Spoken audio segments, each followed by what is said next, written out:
Right, we're in go position. Order, order. Order, order. And can I welcome everyone to this session of the Liaison Committee and thank the Prime Minister for joining us today.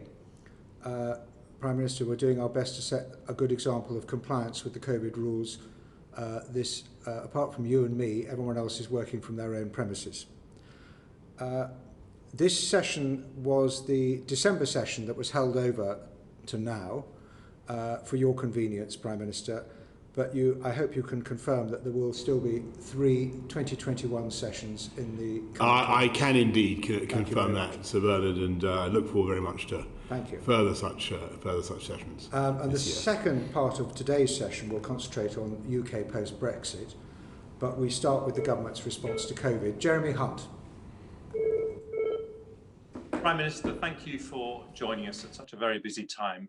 It's obviously horrific right now on the NHS front line, and I wondered if we could just start by you updating us on what the situation is now in our hospitals. And specifically, in your judgment, do you think we're going to have enough critical care beds, ICU beds, for those who need them in the next few weeks? Thanks very much, Jeremy. Well, you're absolutely right that the situation is very, very tough indeed in the NHS, and I think people should really go beyond the normal. We pay a lot of tribute to NHS workers over the last few months, over the last year, but they now really are fighting very, very hard to contain this pandemic after months and months in which they've really been working flat out, and I think the strain is colossal. There are about 32,000 COVID inpatients, as you know. That's about 70% more than there were at the peak in April last year, and the pressure is very considerable. If you ask me when do we think that the ICU capacity is likely to be overtopped, I can't give you a prediction for that, but all I can say is that the risk is very substantial, and we have to keep the pressure off the NHS, and the only way to do that is to follow the current lockdown, and that's what I'd urge everybody to do. Stay at home, protect the NHS. Yesterday, NervTag apparently discussed a dangerous new strain from Brazil that has apparently escaped to Japan. Should we be introducing an immediate travel ban for flights from Brazil to reduce the risk of it getting here? Yes, you're absolutely right. We are concerned about the new Brazilian variant, and that's why we already have tough measures, as you know, to protect this country from new infections coming in from abroad, and we're taking steps to do that in respect of the Brazilian variant. I think it's fair to say that there are lots of questions we still have about that variant, and we don't know, for instance, any more than we know from whether the South African variant is vaccine resistant.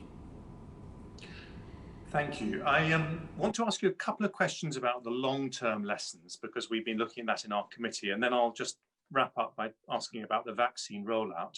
But one of the key pressures, as you know very well, has been just getting enough doctors and nurses to look after people. And the government's done very well to get an extra 14,000 more nurses in the last year.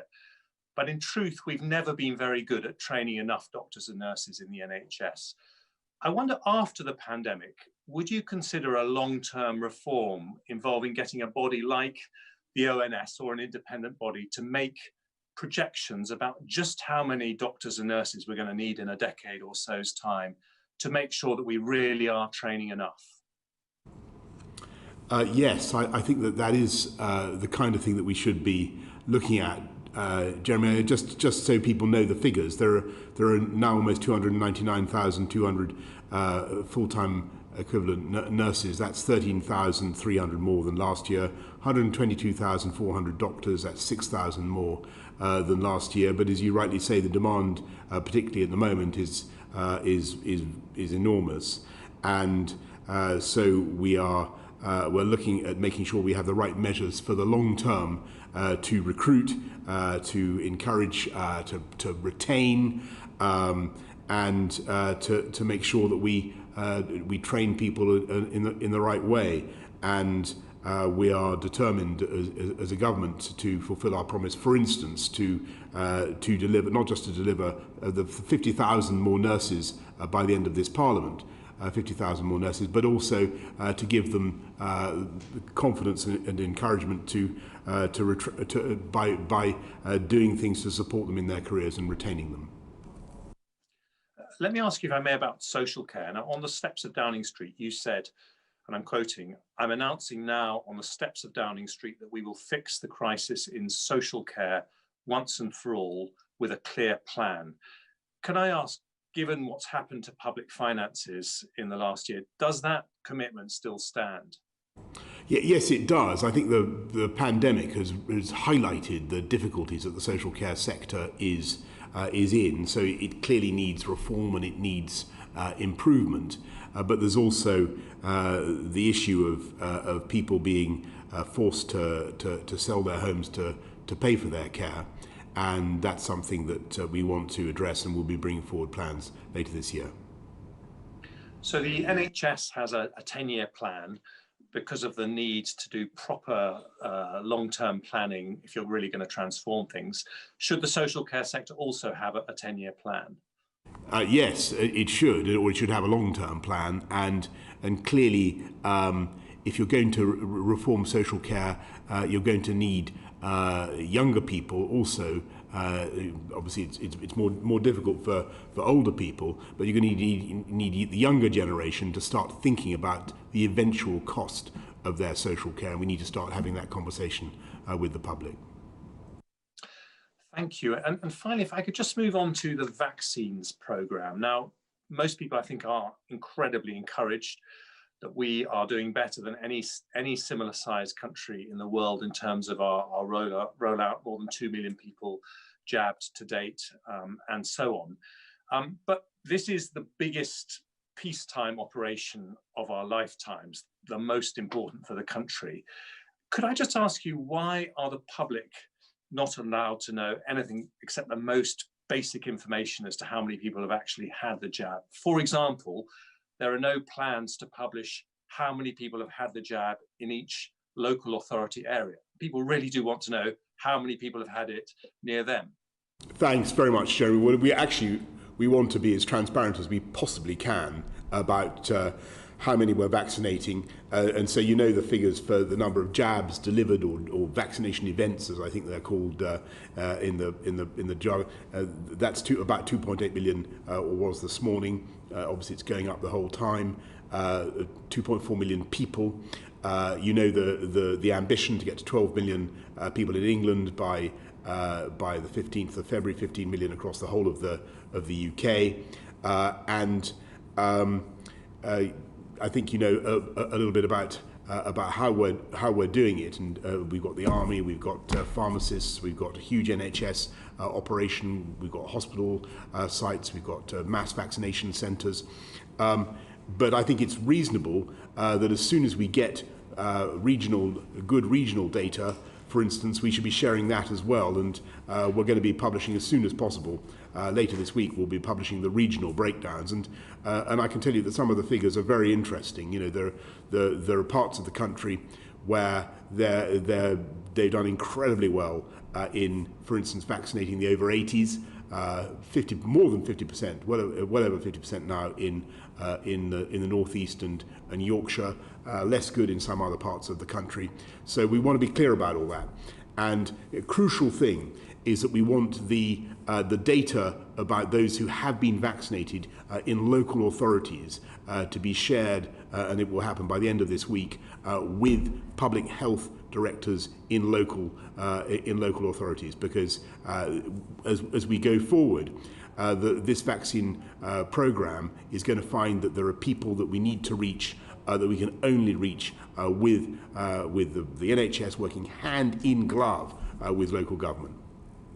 I mean, it's my mother's, not that I want to reveal that she's over 80, but she had her vaccine this morning in Surrey, but I have no idea how many other people were vaccinated in Surrey. So I wonder if you could possibly look into whether we could actually release that data by local authority area, because I think it would be very interesting.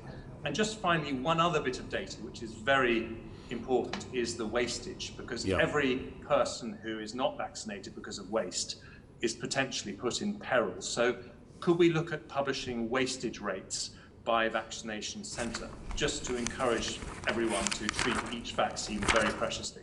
But we'll try and publish as much data as we can.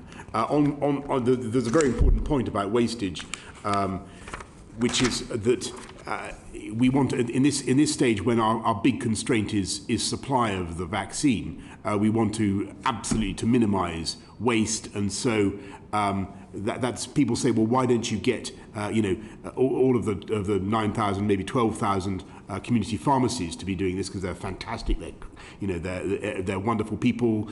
They've got clean premises and so on and so forth.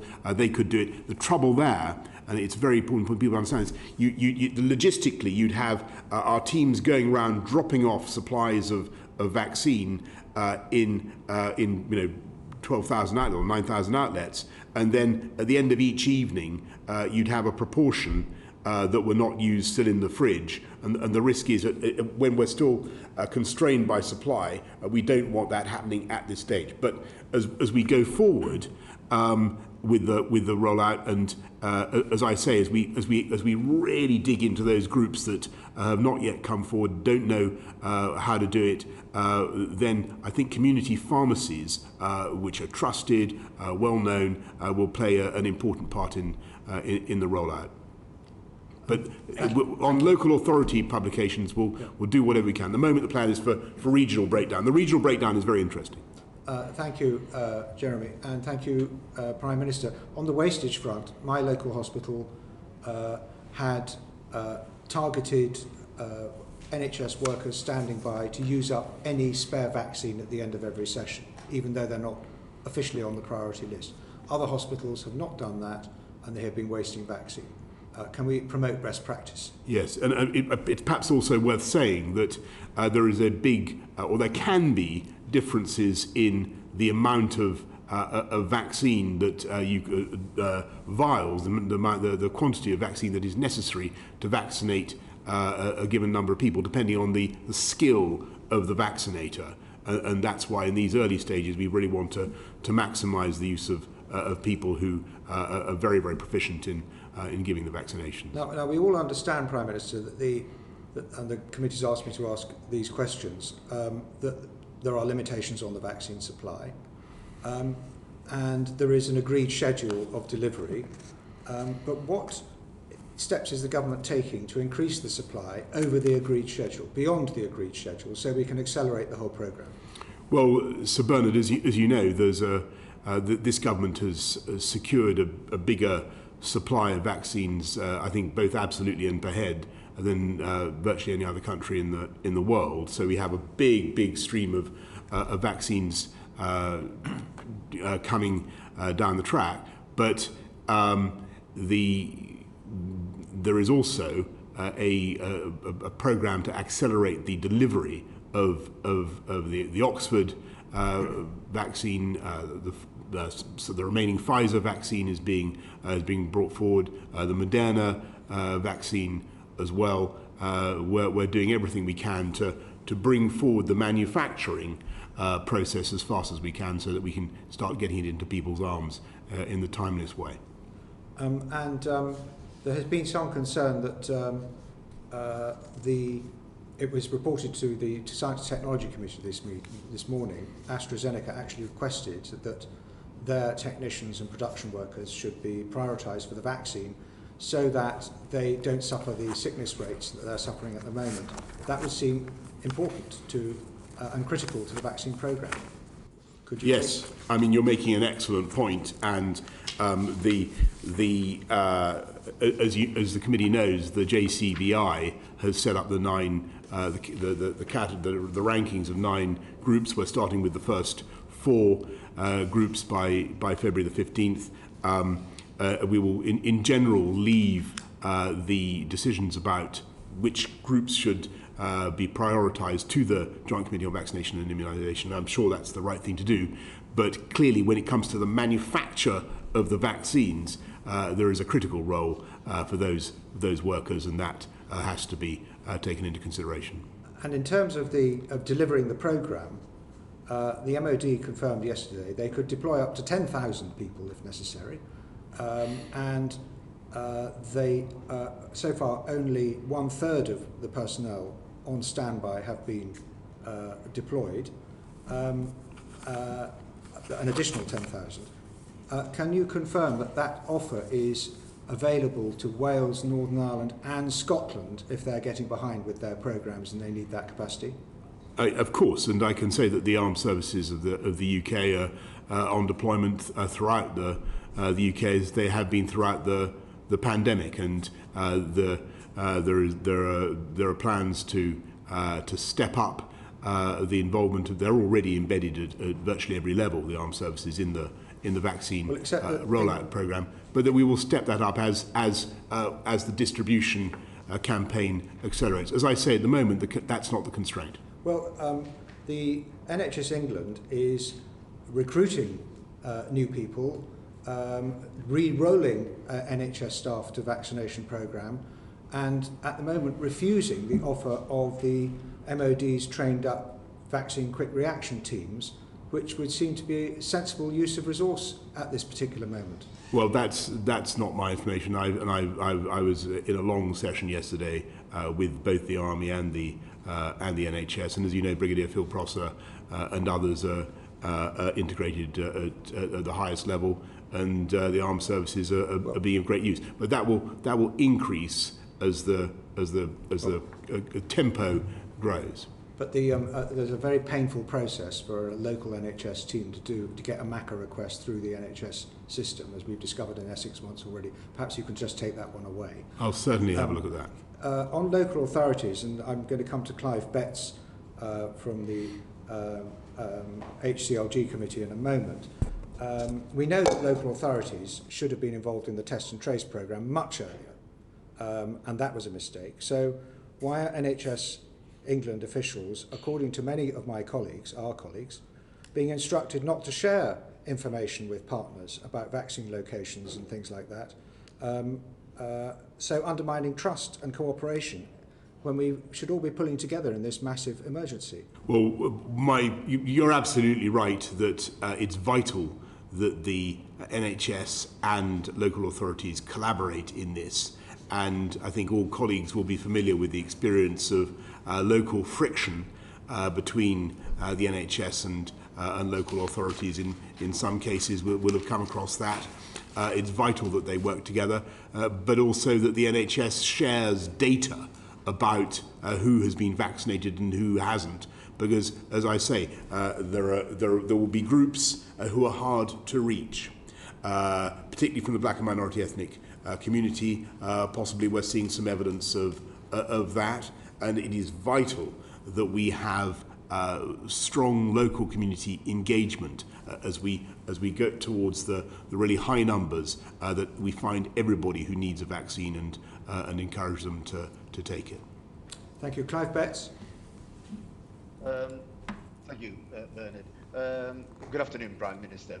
Prime Minister, the National Audit Office has done a review of the national tracing system and has said that before the call centres were set up to track people who have got COVID and their contacts, there was no business case done, no value for money assessment. Has one been done now? Well, I think, Clive, the business case for testing, tracking, and tracing is overwhelming, and it's to do with saving lives. Yeah, but given that the national system is successful in contacting about 60% of the people they're trying to contact, but when the ones they can't contact, the 40% are passed over to local councils, they're contacting 75% or more of those people, a much higher ratio for much less cost. Wouldn't it make sense to transfer more of the responsibility and more of the resources to local councils and directors of public health? Well, contrary to perhaps to the widespread impression, local councils have been involved from the very beginning, and they've done an outstanding job. But I also think that NHS Test and Trace overall, they've tested, I don't know if the committee is aware of it, they've tested 56 million people, or they've conducted, perhaps I should say, put it more accurately, they've conducted 56 million tests, and that is an astonishing number. I believe it's the highest in Europe. And although clearly it's been extremely difficult to control the disease by test and trace alone, it has played an important part. And we would not know some of the vital things we do know about, for instance, the new variant or the South African variant if we weren't doing massive daily genomics thanks to NHS Test and Trace. Right, but the reality, Prime Minister, is that it's less successful at national level than it is at local level in actually contacting people. So I'm asking for a switch of the programme in that regard. Not that we shouldn't be doing tracking and tracing, but we could do it better at local level. You say that local authorities have been involved from the beginning. That's not their impression. And I want to come on now to the comments you made to Jeremy Hunt and to the chair about local authority involvement in the vaccine programme. The Local Government Chronicle ran a story the other day with the support of local council leaders and directors of public health, saying there was a wall of silence in the NHS. They were getting no data about what was happening with regard to vaccinations in their area. And they need that data, for example, and you just referenced it, to contact particularly hard to reach groups, people in the BME community where take-up may be lower, and to get communications out there. But they don't know how many vaccines have been delivered in which parts of their area. Will that change us from next week? It will change this week. And as I said to Sir Bernard earlier, or I think to Jeremy, by the end of this week, I want public health directors in local government to know who has been vaccinated in their communities. It's going to be essential as we go forward that local authorities know who's been vaccinated and can lead the fight in their areas. So that would be down to individual data, so that there can be an assessment, say, of clinically extremely vulnerable people who haven't been vaccinated, of care workers who haven't been vaccinated. That detailed information will be available to councils and directors of public health. That's exactly right. That's really helpful, Prime Minister. Can I also say, is it now going to be the case that local authorities are going to be involved in the planning of the vaccine rollout programme? They can help with identifying appropriate sites. They can help generally with communications. They can do an awful lot of things working in conjunction. In Sheffield, there is really good working relationships between the council, the CCG and the hospitals. Will that now be enabled to happen by the National Health Service at national level stop putting blockages in the way of data sharing? Yes, it will. And my experience is that, obviously it may not be identical across the country, but the examples I've been given of similar to the ones you quote of local authorities really putting out all the stops to help the NHS to find the sites to get things going. And you're making a very good point about data. We've got to have that data properly shared. And what I've been, just to repeat and clarify what I've been assured is that local authorities will get data about all the people who have been vaccinated by the end of this week. Right. Now, that will obviously need to be continually refreshed and updated. Of course it will. I just want one final point then. Looking to the future, will then information be available to local authorities and to the public about what is going to happen with regard to future sites and future rollout? Just from my own point of view, I was refused information the other day about which sites were going to be open in Sheffield. I was told that I had to go to the top of NHS England for that information to be released. Isn't it? Don't we need to take the public into our confidence and give them the information so they can have an awareness of what is happening in their area? Yes, Clive, I think that the issue there may be that we want to allow the system to make the decision about which sites are going to be used, and then working with local government, working with all the stakeholders together before getting into a public debate or perhaps or argument about it. But there will be a continual expansion. As you know, I think there are about more than 1,000 primary care network operations going on, about 233 hospitals, as I said before, 200 pharmacies, and 50 mass vaccination sites. And clearly the exact location, for instance, of the mass vaccination sites will be a subject of keen public interest and debate, and it's important to get it right. It is, but I think the presumption should be, Prime Minister, then, that as much information as possible should be made publicly available as quickly as possible. I completely agree. That seems to be a strong consensus, particularly as the Public Accounts Committee learned that the assumption in your programme is that there needs to be 75% take-up of the vaccine to hit the targets. And getting that 75% as the programme progresses is going to get harder and harder unless everybody's cooperating and helping. Sir Bernard, you put your finger on the point.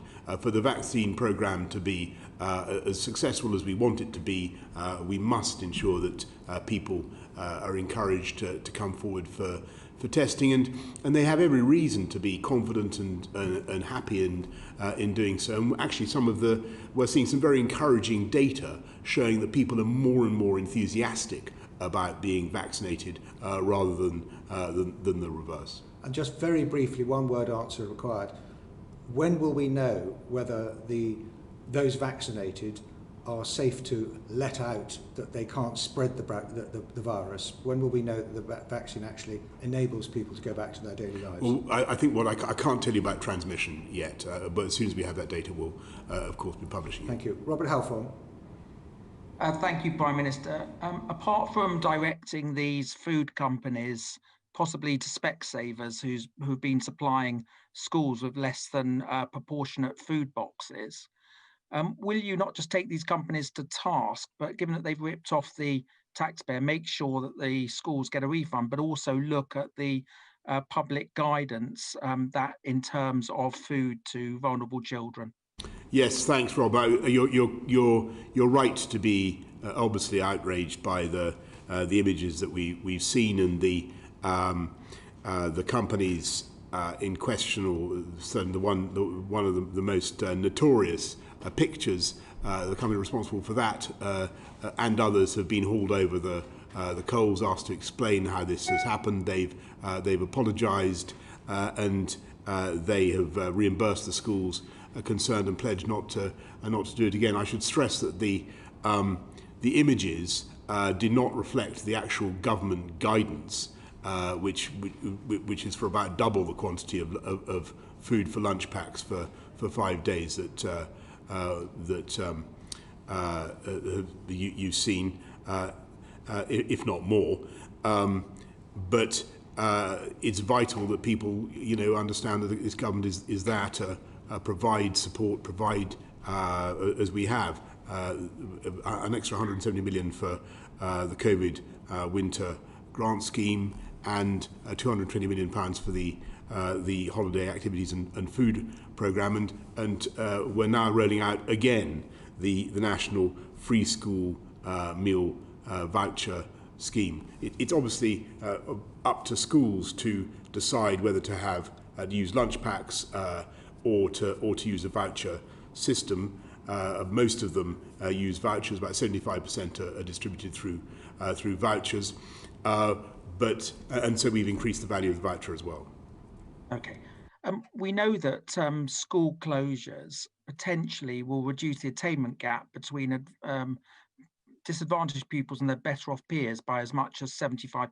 And that's according to a Department of Education official and the Education Endowment Foundation. We know that mental health problems amongst young people is on the rise, with the Royal Society of Paediatricians reporting a 400% increase since the first lockdown in terms of eating disorders amongst young people, partly caused by school closures and social isolation. So I just want to understand, what specific assessment is the government making of the impact of school closures on children's educational attainment and mental health to inform decision making? Will schools reopen again after the half term? And if it is clear that schools can reopen sooner if we get teachers and support staff up the priority list of vaccinations, isn't this worth doing? Well, thanks. The priority is if we can achieve what we want to achieve with the vaccination programme. The priority is obviously to get schools open as soon as possible. Whether we can do that after the half-term break in the middle of February, whether we can begin to do that depends on a number of things. It depends on the success of the vaccination programme. It depends on us not finding that, for instance, the South African or the Brazilian variant are immune resistant. It depends on us not finding something else out about the disease that makes us recalculate. I should stress, by the way, that we have no evidence at present to think that these strains are vaccine resistant. Very important for the committee to realise that. We have no evidence that they are vaccine resistant. But that's got to go well. And then the crucial thing is that the overall lockdown measures have got to continue to work. What we're seeing today, as I speak to you, is some early signs of progress in restraining the growth of the virus. Is some signs of perhaps of flattening, of levelling off in some parts, but it is far too early for us to say that this means that we can go into any kind of relaxation in the middle of February. We've got to work very hard to achieve that. And in the meantime, the tragedy is for so many kids that they will not get the education that they need. That's why we desperately fought to keep schools open for as long as we possibly could. And I know that was a position that was shared by many colleagues in Parliament. We did everything we could, and what we want to do. Just to answer Rob's question about support, you know about the £1 billion catch-up fund. We think the way to address differential learning is through all sorts of techniques, but one-to-one engagement, one-to-one tutorials, we think can be very valuable. The reason, thank you, Prime Minister. The reason why I ask about that, about the impact assessment on it, particularly on educational attainment, because we know that the Institute for Fiscal Studies has said that the poorest students spent less time learning than their richer peers. They've had fewer resources at home to learn effectively. Since September, pupils in areas with lower GCSE attainment and higher levels of disadvantage have missed more days of school than others. And we know that overall truancy rates almost doubled in autumn 2020. So, of course, I welcome the £1 billion catch-up fund. I campaigned for it for many months. But given the extent of what is happening and the potential damage being done to the younger generation, what I'm trying to understand is, what is the educational route map out of coronavirus? And you talked about a long-term plan for social care. Surely we should have a long-term plan for education and skills as well. Well, we do indeed have a long-term plan, both for education and skills, and to tackle disadvantage in schools in particular. We've got another 2.4 billion that disadvantaged pupils are receiving through the pupil premium. I've mentioned already the sums that we're spending on the holiday activities and food programme, and we are on skills. as you know, we've got a massive programme, a lifetime skills guarantee for everybody who's currently not able to access funding for post 18, post 23 training, and that it's a huge gap in our provision that we're now filling with the lifetime skills guarantee. Well, it would be good to have a good old-fashioned white paper on that topic, Prime Minister. We just have to be sure that we're not kicking away the education ladder of opportunity for our younger people. We're running behind. The questions and the answers have got longer. So can I urge my colleagues to ask short questions, and then I can legitimately ask the Prime Minister to be brief in his answers. If his answers are too long, he will just have to stay longer. But thank you, Prime Minister, and we move on to Catherine McKinnell, the petitions. Thank you, Chair. Before I ask you, Prime Minister, about child food poverty and the e-petition launched by Marcus Rashford, I wanted first just to ask you about one of the most popular e-petitions ever submitted to Parliament, which called for Donald Trump to be prevented from making a state visit to the UK in 2017. And given recent events, Prime Minister, do you regret saying in 2018 that Donald Trump was worthy of a Nobel Peace Prize? I'm sorry, I am in favour of the Prime Minister of the UK having the best possible relationship with the President of the United States, and I had an excellent conversation very recently with President-elect Joe Biden. Okay, well, on the free school meals, I know you've seen the shocking images of half a tomato, half a carrot and half a bag of tuna as part of a 10-day food parcel, and I know you've said you'll put this right, but why do children needing to eat keep taking the government by surprise? Is the Prime Minister not ashamed of being schooled on feeding hungry children by Marcus Rashford? Well, I talked to Marcus Rashford today, and I think he's doing an excellent job of pointing these issues out.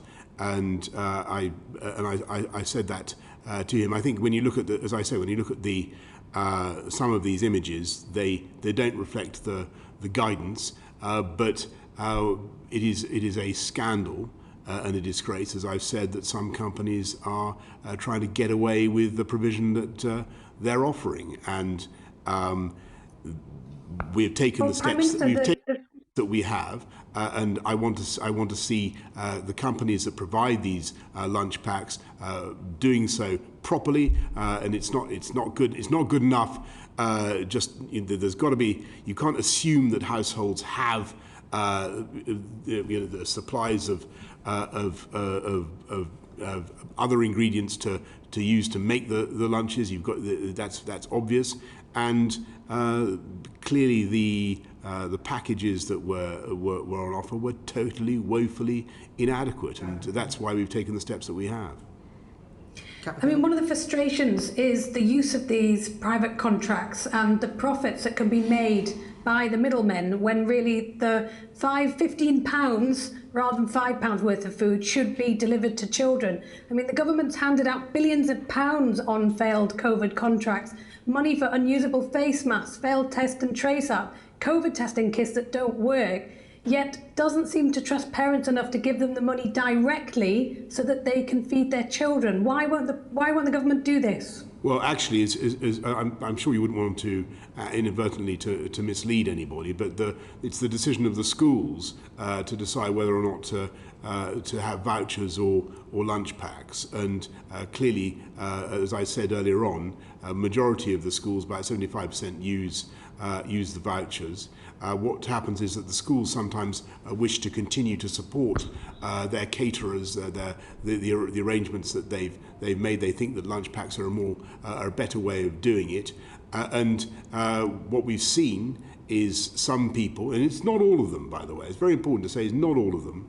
Some companies have been providing scandalously inadequate lunch packs, and they've now agreed to correct it and to reimburse the schools for their failings. Well, but Prime Minister, the direct payment to parents is not on offer for those families or for those schools. But isn't it time, more so, that normalising emergency food aid in modern Britain is just deemed unacceptable and undignified? And what is the government's strategy for dealing with this so we don't keep descending into crisis? Well, actually, what is not normal and what is unprecedented is having to close schools, which we very much don't want to do as a result of the pandemic. And what people have reasonably said is that when kids are forced to stay at home because schools are closed, then those who would normally be in receipt of free school meals should be helped. And that's what we're doing. And it's absolutely right that we do so. And Prime Minister, I would say it's not just about the closure of schools. We have a food poverty problem in this country, and that is what Marcus Rashford is campaigning on. So I would urge the government to publish a strategy for dealing with this and ensuring that every child can eat.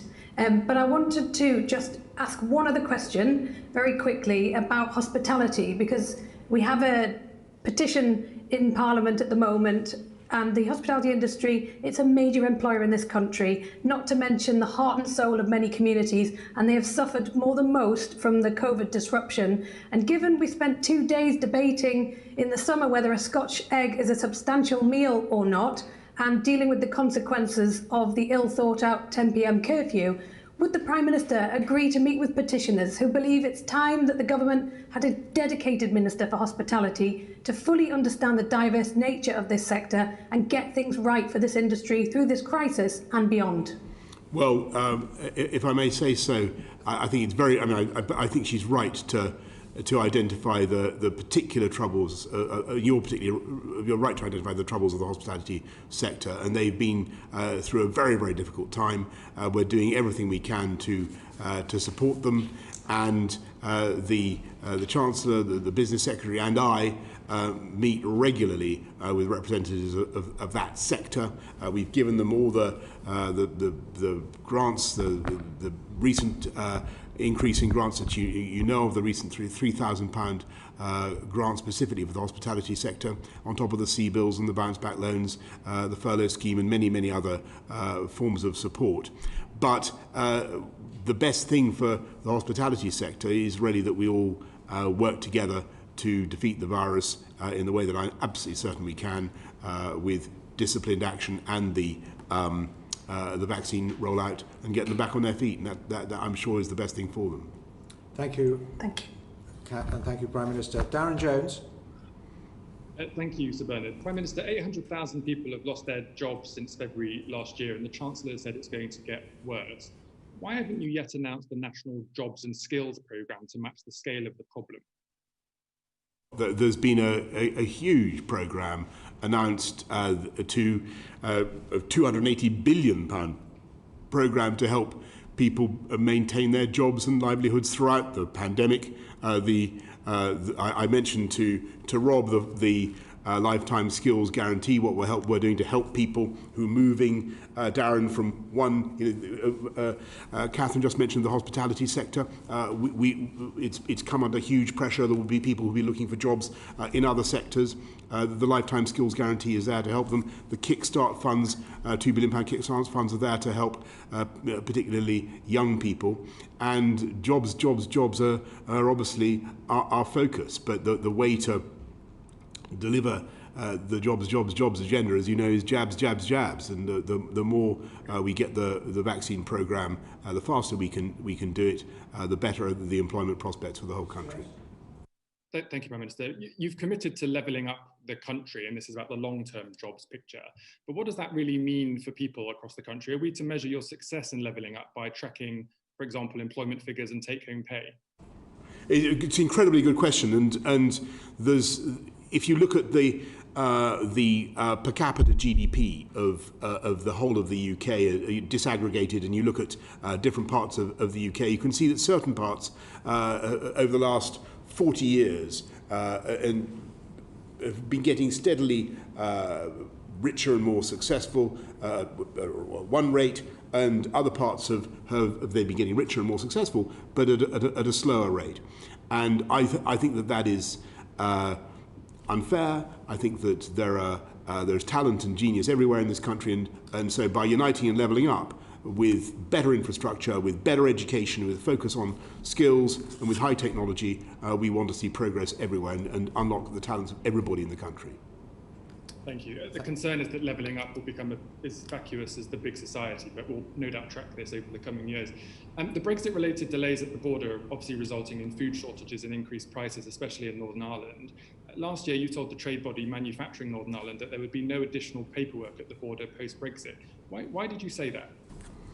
Well, actually, the situation in Northern Ireland is that trade is flowing smoothly, as I understand it, and exporters are benefiting from the unfettered access between Great Britain and Northern Ireland.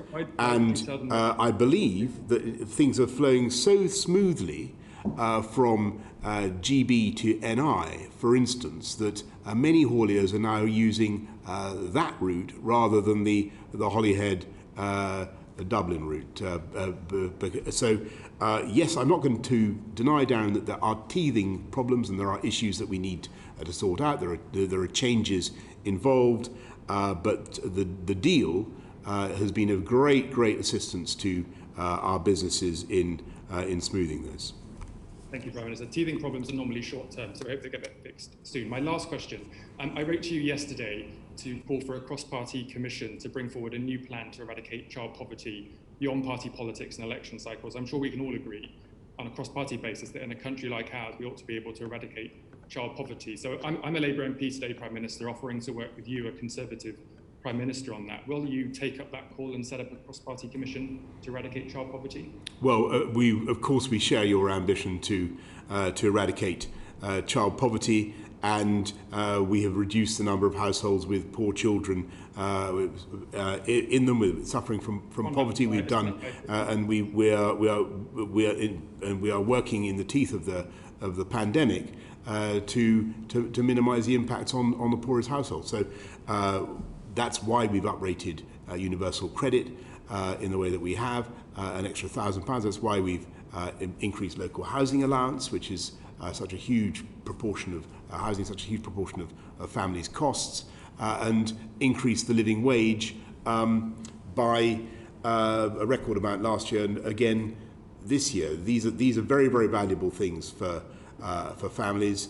We intend to continue with them, and we've discussed extensively what we're doing to support families in need of help with free school meals. And free school meals, I just remind you, universal free school meals were proposed and were invented by the Conservative government. Thank you, Prime Minister. Thank you, Bernard. Stephen Timms. Thank you, Sir Bernard.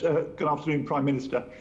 You've just mentioned the £20 a week increase in universal credit, and that's meant that lots of people have been able to buy food at a supermarket rather than going to a food bank. But now they're worrying about the proposed benefit cut in April. Isn't it unfair leaving it until March before they find out whether that cut is going ahead? I think that all the just by the way, I don't want to rule out working with Darren on eradicating poverty. I don't want to sound dismissive of your proposal. I'll study it. But on your point, Stephen, about UC, I take your point. I think that what we want to see is jobs. We want to see people in employment. We want to see the economy bouncing back. And I think most people in this country would rather see a focus on jobs and growth in wages than focusing on welfare. But clearly we have to keep all these things under review. Even with that increase in universal credit, there has been a huge surge of food bank demand in the pandemic. Do you agree that we ought to be seeing that reversed? Well, I think that people who help with food banks and set up food banks are doing a wonderful job, and yep. I thank them for it. And in an ideal world, we would be people would be able to have absolute confidence in getting what they need from their weekly shop, and that's why we're focusing so much on things like the living wage, increasing pay wherever we can, increases in pay for 1 million key workers this year, and doing everything that we can for the poorest and neediest. And don't forget that of the £280 billion that has been spent since the pandemic began on supporting the jobs and livelihoods, the benefit has gone overwhelmingly to the poorest and neediest groups. Well, there are a lot of people still claiming the old-style benefits, job seekers allowance, employment and support allowance. Their circumstances are identical to people claiming universal credit. The legacy benefit rates were always the same as the UC rates, but they weren't increased by £20 a week. What justification is there for paying them £20 a week less? Well, we want everybody to move on to universal credit. We think it's a successful system, and I note with some anxiety that it's still the stated policy of the Labour Party to abolish universal credit. I don't think that's the right way forward. Well, if you take people, for example, with severe disability, they're not allowed to claim universal credit, and yet their benefit hasn't been uprated in line with universal credit. Surely it should be. And if the question about universal credit is resolved at the time of the budget, will the question of those legacy benefit rates be addressed as well at the same time? We're committed to doing everything we can to address the needs of those on welfare. We believe strongly in universal credit. It's helping. It's putting more money into pockets of families across the country, particularly with the £1,000 increase. But the best thing is to get people into employment, and that's what we're working for. Can I raise one final area? We spoke at the liaison committee in May about hard-working, law-abiding families with no recourse to public funds, and you made a point which I very much agreed with, and I quote, you said people who've worked hard for this country, who live and work here, should have support of one kind or another. I think that's absolutely right, but unfortunately that isn't the current policy. It's, in my area, it's one of the factors in the spread of the pandemic. People can't stop working because they can't claim social security, so they have to carry on working. Shouldn't this NRPF condition at least be suspended for the duration of the pandemic? I totally understand the logic of your argument, but the problem is that it's a very, very long-standing provision in this country that NRPF conditions should apply for those, for instance, who are here illegally or unlawfully, and I think that it would be not the right way forward to change that.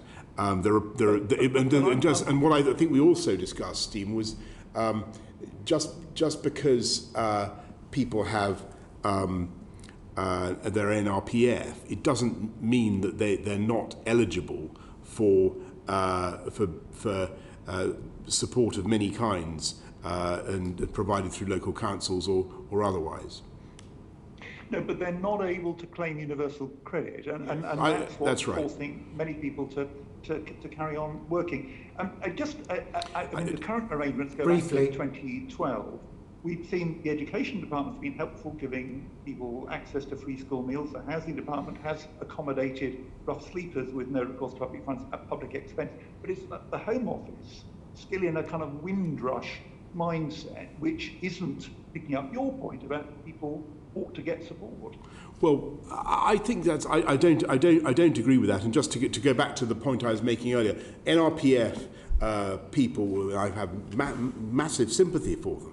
But they do have access to the coronavirus job protection scheme, to furlough, to funds that the local authorities can make available to help people in particular hardship.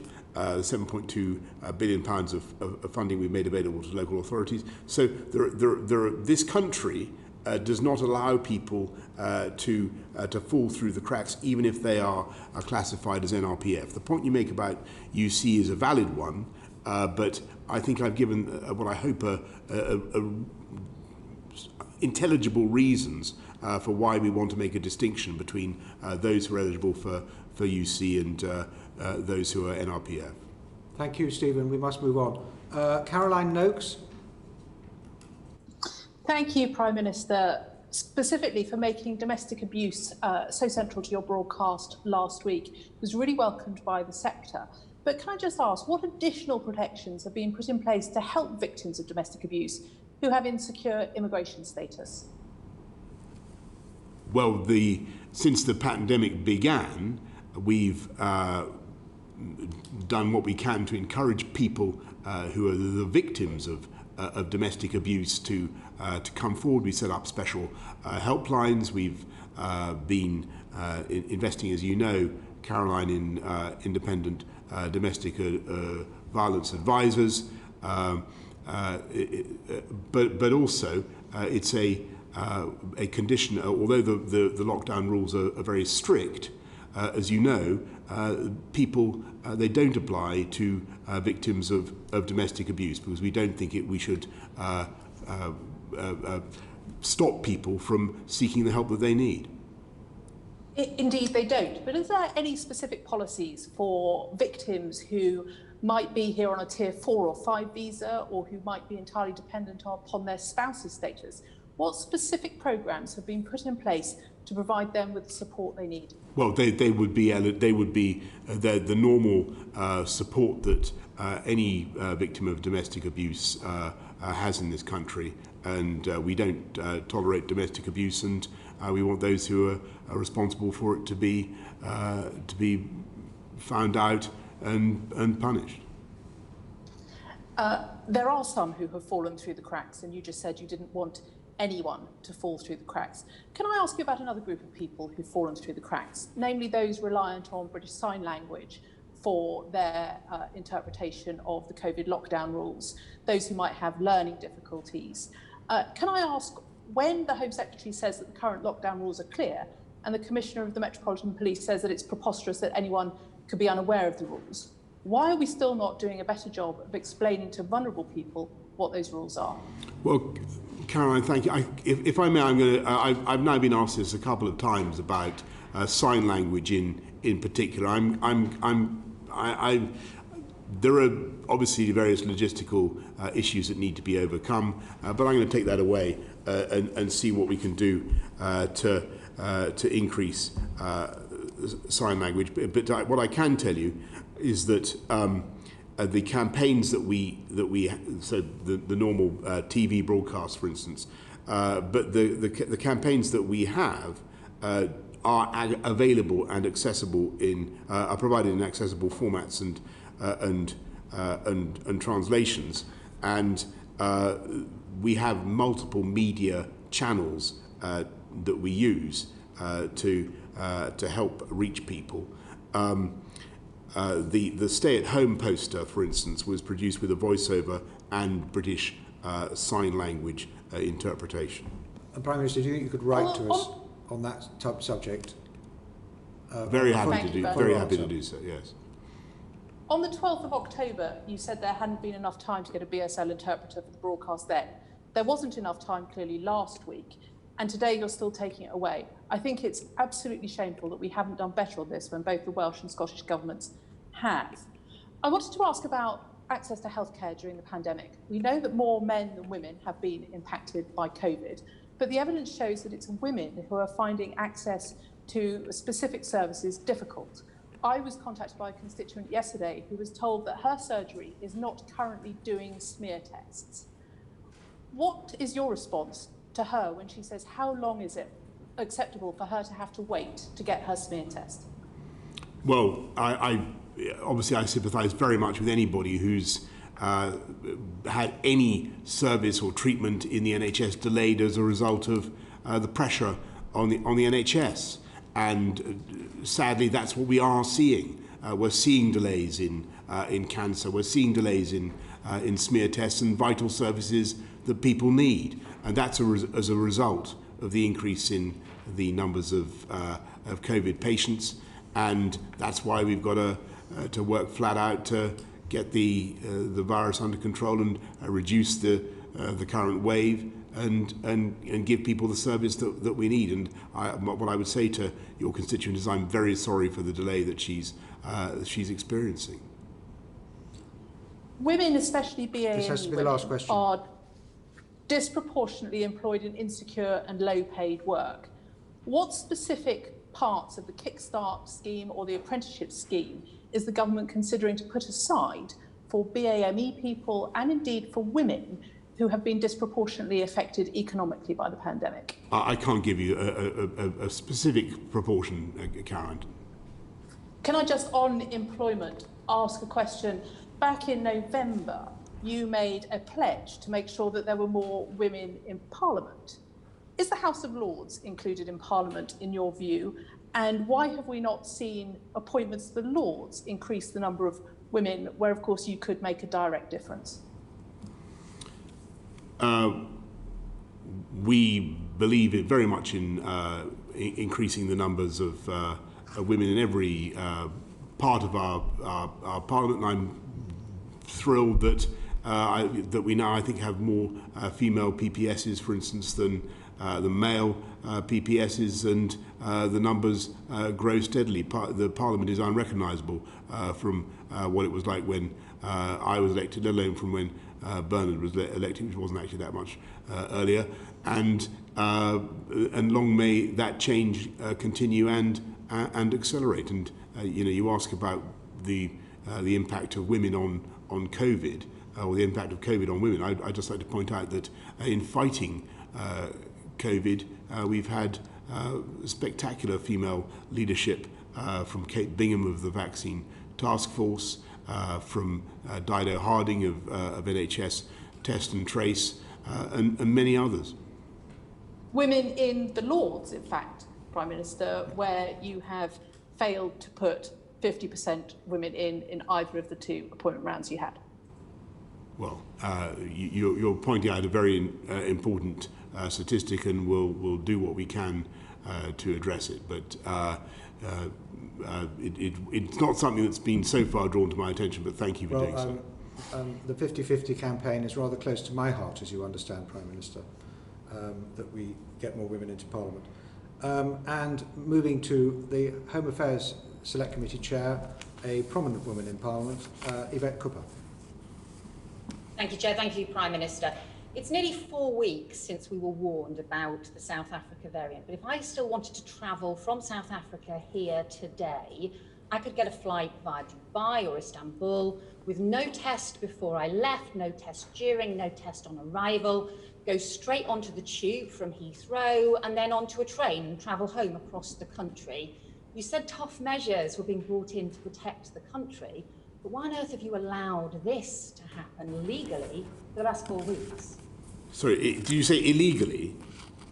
Legally. All of this could happen legally. I could get that flight, not be tested, and arrive in the country and go on to public transport.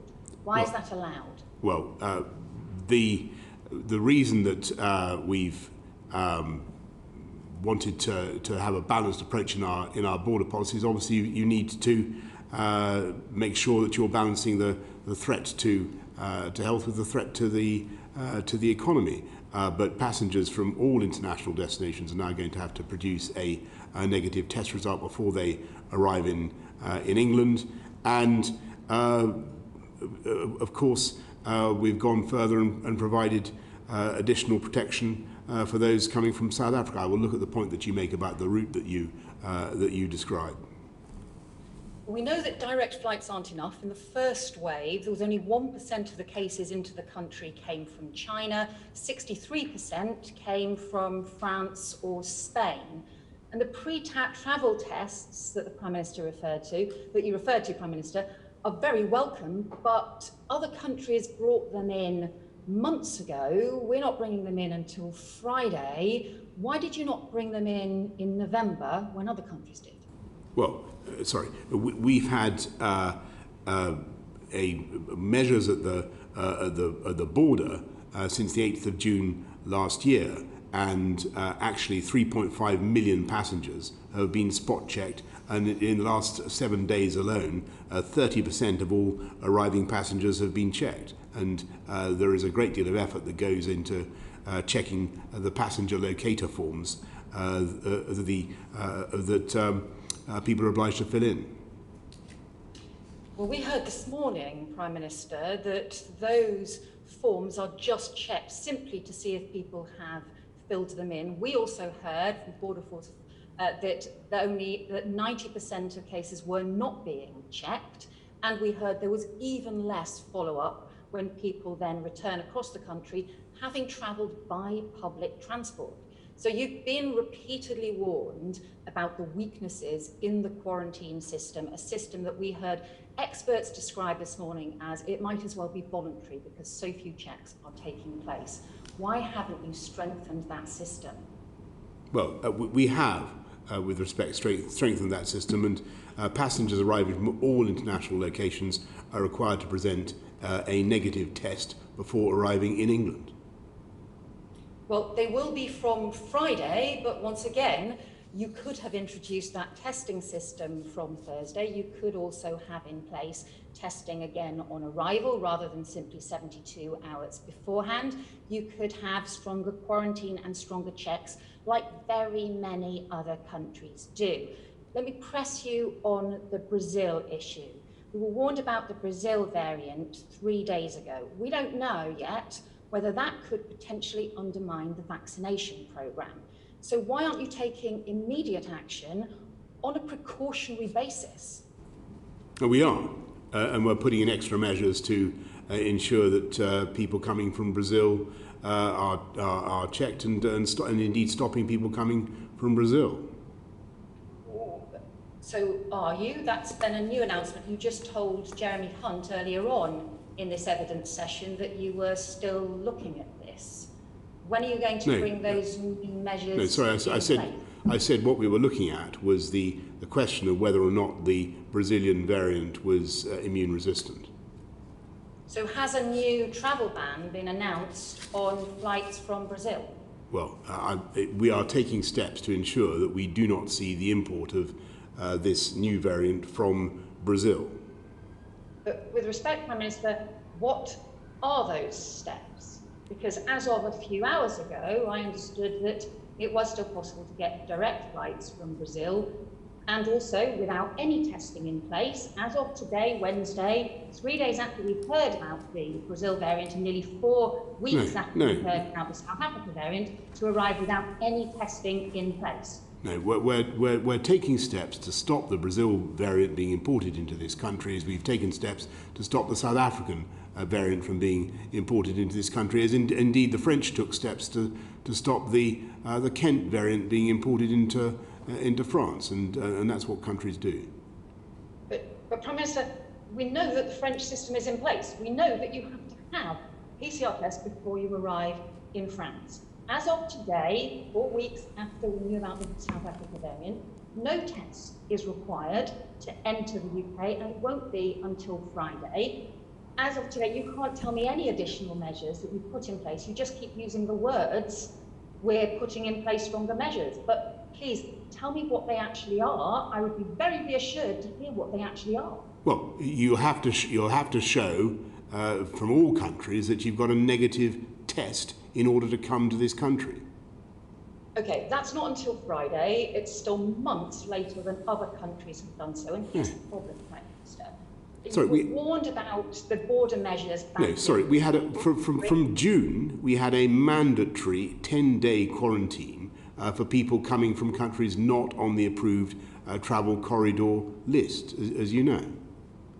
But Prime Minister, as we heard in the Home Affairs Select Committee this morning, that quarantine system that you introduced in June is so much weaker than other countries. People can still go directly onto public transport. 90% of cases are not checked to even see if they have filled in the forms, and there is very little further follow-up. So that quarantine system, we heard this morning, is simply not working. The problem, Prime Minister, is this. You were warned in the spring about the need for border measures, delayed then. You were warned again now, and we've still got delays in getting the kinds of border measures in place. We still haven't got the system sorted on South Africa and on the Brazil variant, and this is on top of the delays in dealing with lockdowns, dealing with schools and so on. You give the impression each time that you just delay all of the difficult and uncomfortable decisions until the last possible minute. And when so many lives are at stake, Prime Minister, is this really the leadership that we need? Well, if I may say so, this country has led the world and indeed the whole of Europe in rolling out a vaccine. And one of the things that you don't often hear from commentators on your side of the political divide is that that is the case. And I disagree strongly with what you said about the protections we have at UK borders. We're conducting huge quantities of checks. We insist on people going into quarantine when they arrive from non-travel corridor areas. We're putting in measures to protect this country both against the South African variant, the Brazilian variant will continue to be very tough indeed. At the moment, we have a pandemic that is being driven by, in large part, by a new variant that seems to have originated, though obviously we can't be sure, that seems to have originated in a mutation or several mutations in this country, and we're doing everything we can to bear down on that. But if you look at the achievement of this country in fighting the vaccine, I don't think you should neglect the rollout of fighting the virus. I don't think you should roll out the speed of the vaccine program so far. That was a long question. We desperately want the vaccine system to work. All of us desperately want it to work. But that's why we need to make sure that hold that thought. Like any international variant, please look again at the border measures. Thank you, Chair. Thank you, Ms. Cooper. And we're well behind now, I'm afraid, but that was long questions and long answers. So Hilary Benn, as quickly as we can, please. Thank you very much, Mr. Chairman. We're moving on to the section about Britain's place in the world post-Brexit. Yeah. In December 2019, Prime Minister, you said that there was no question of there being checks on goods going from Great Britain to Northern Ireland. Do you remember saying that? I do, and indeed, thanks to the deal that we have, trade is flowing so smoothly, as I said in answer to an earlier question, between Great Britain and Northern Ireland, that it is now the preferred route of hauliers. Well, if it's going so smoothly, Prime Minister, why have we seen some empty shelves in supermarkets in Northern Ireland? Why has the Northern Ireland Agriculture Minister warned that a range of frozen and chilled foods could be unavailable after the temporary grace period ends? And why did the big supermarkets write to the Chancellor of the Duchy of Lancaster this week to call for urgent intervention to prevent further disruption if it's all going so well? Well, if you listen to what the supermarkets are actually saying today, I believe that Andrew Opie of the Retail Association said that supply was pretty much back to normal for supermarkets in Northern Ireland. But what the supermarkets have warned about is what may happen if the grace period, let's take the 3-month grace period that ends at the end of March, during which they don't have to provide export health certificates for all of the food and agri-food products that they're transporting into Northern Ireland. They're warning about what happens if that is not extended. Now, you can give us a simple reassurance if that's possible today. Can you guarantee both those supermarkets and shoppers in Northern Ireland that the grace period will be extended after the end of March? What I can certainly guarantee is that if there are serious problems in victualling or supplying supermarkets in Northern Ireland because of some piece of bureaucracy that's misapplied, then we will simply exercise Article 16 of the protocol, because it's absurd that there should be such difficulties, and we will make sure that supplies continue. It just goes without saying that any difficulties that remain will naturally fall away anyway, because the people of Northern Ireland have to vote to retain the protocol in 4 years' time. Well, Prime Minister, it's not misapplied bureaucracy. It is the very essence of the Northern Ireland Protocol, which you negotiated. Turning to something else you said, many times you've referred to the UK gaining control of our waters.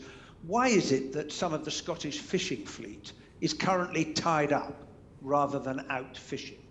Well, I understand very much the frustrations of people who are fishing community and Scottish fishermen and women who are facing what I believe are temporary frustrations insofar as there are delays caused by a variety of problems. We will compensate those fishing businesses, but there is a massive opportunity for for Scotland and for the whole of the UK with the increase in quota that we get from the deal, 25% before the end of the transition period, hundreds of thousands of tons more fish, and the ability to fish all the fish in Scottish waters from the end of that period.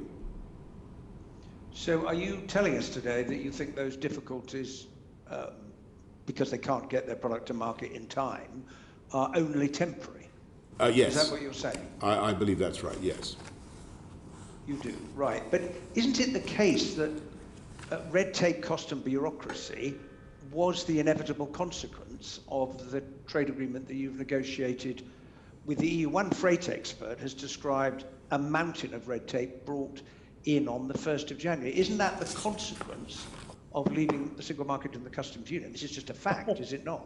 If I may say so, Mr. Ben, that's not compatible with what we're seeing with the volumes of traffic at the moment from GB to NI. And as I say, I think one of the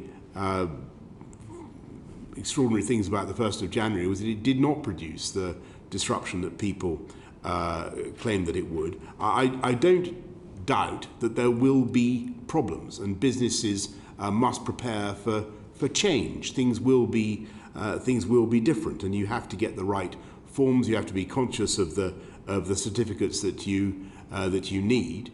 But I believe that all that is can be readily done. And overall, as I say, the traffic at the moment is smooth, and there are, as far as I know, no queues, and we will address all issues as fast as we can. Thank you. Just one final very brief question. Is it true that the UK rejected an offer from the European Union during the negotiations for a 90-day visa-free period for UK musicians who wanted to go and tour in Europe? No, that's not true. My understanding is that so it wasn't offered. No, we wanted to have reciprocal rights for musicians to tour, but before everybody worries about this, I should just stress that what we have is the right for UK musicians to go and play in other European countries, in EU countries, for 90 out of 180 days. Thank you. Thank you, Mr. Ben. Admirably brief, both of you. Pete Wishart.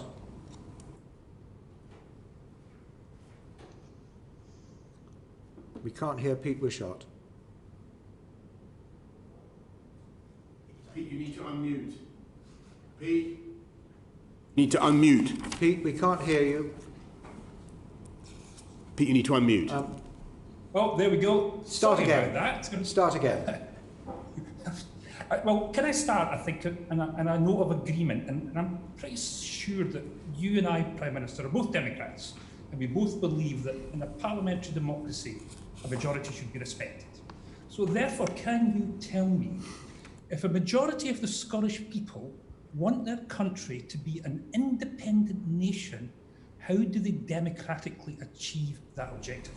Well, Pete, let me tell you that what I think that they should do is hold a referendum such as the one that was held in 2014. And when they say that to the people of that country, and indeed all of the UK, that that's a once-in-a-generation event, which is what they said, that they should, in a democratic spirit, honour that pledge. Well, can we unpack just a couple of these things? Because, again, that's just an utter load of rubbish. There was nothing in any of the legal texts about once in a generation. There's two legal texts, the Edinburgh Agreement and the Smith Commission. There is no mention whatsoever of once in a generation. And if we want to use rhetorical flourishing, Prime Minister, I think that you said if it was a Brexit extension, you would be dead in a ditch. Well, you're sitting in front of us and that ditch is still unoccupied. So surely, once again, if the Scottish people want to achieve independence, how is that democratically achieved? Well, what's the answer? Pete, with great respect, I've given you my answer. That as far as I can see, the Brexit extension has come and gone. We're out of the EU. Scottish fishermen, fishing businesses have access to unparalleled marine wealth in the course of the next few years. I hope they exploit it. I hope that the SNP isn't so deranged as to hand back control of our fisheries to the EU. And I remember distinctly Alex Salmond and Nicola Sturgeon saying that it was a once-in-a-generation event. But did you not hear them say that? We've just answered. There's no way in any legal text about once in a generation. Did you say that? Did they say that? Because you're not answering this question. Are you seriously saying that democracy in Scotland doesn't matter and that a majority should be respected? I can only think of one other sort of world leader that would deny democracy like that, and he's currently sitting in the White House. Are you seriously saying to the Scottish people that their democracy doesn't count and don't ignore it?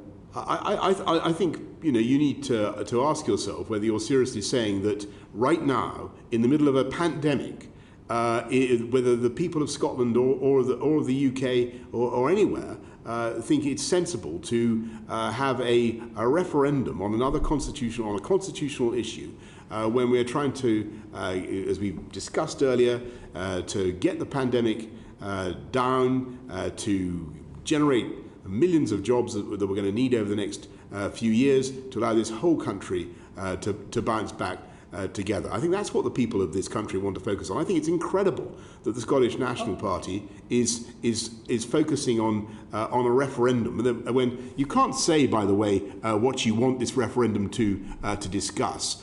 You can't say what the prospectus is for the destruction of the United Kingdom. Do you want to scrap the army, scrap the pound, scrap the Queen, scrap the bomb? What is it? What is it? You can't say what your agenda is. All you can say is that you want to break up the UK in some way. And I think that the people of this country, want to focus on fighting COVID and getting on with building back better together. And Mr. Wishart? I've got a very elegant solution to that, Prime Minister.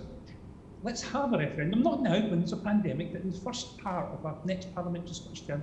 Let's have a referendum. You put that case to the Scottish people. You'll put the case why we believe that Scotland should be an independent nation, and let the people decide. That's what the Scottish people want. There are 17 opinion polls now showing that a majority in Scotland want an independence referendum. You know, Prime Minister, I know, everybody watching this knows that a referendum is coming. Why on earth don't you just get on with it? Why don't we have this referendum? Let the Scottish people choose. If your global Brexit Britain is so wonderful, they'll vote for that. If they agree with us that we should be an independent nation, they'll vote for that. Why can't we just get on and do it? Well, because we had a referendum on the issue in 2014, which senior members of your party, perhaps not you, said was a once-in-a-generation event. It was on that basis that people voted in the way that they did, very substantially, to keep our wonderful union together. And if you look at and I think people want to focus on fighting the pandemic. And I think, by the way, one of the weirdest things I've heard in the last couple of days is that the Scottish Nationalist Party is so averse to any Scottish National Party is so averse is so averse to anything that comes from England that I'm told you won't even use the word Oxford vaccine. Perhaps you'd like to say something in favour of the Oxford vaccine. Look, I'll tell you what I'll say to you, Prime Minister. Your response to these questions just demonstrate the pitiful state that the Scottish Conservatives are in just now. You're prepared to deny us democracy. You mentioned rubbish about Oxford vaccines. What the Scottish people want is a say in the future. They're hearing you saying that you're not prepared to give that. I don't even know why you're bothering standing in the next Scottish election. Surely you know continuing to say no to Scotland is unsustainable and there will be another referendum. I think what people in this country, across this country want, in Scotland and elsewhere, is for us to focus on their needs. And from where I sit, I see the Scottish National Party, and whether you're nationalist or not, it's a matter for you. I would say by any definition of that word you were.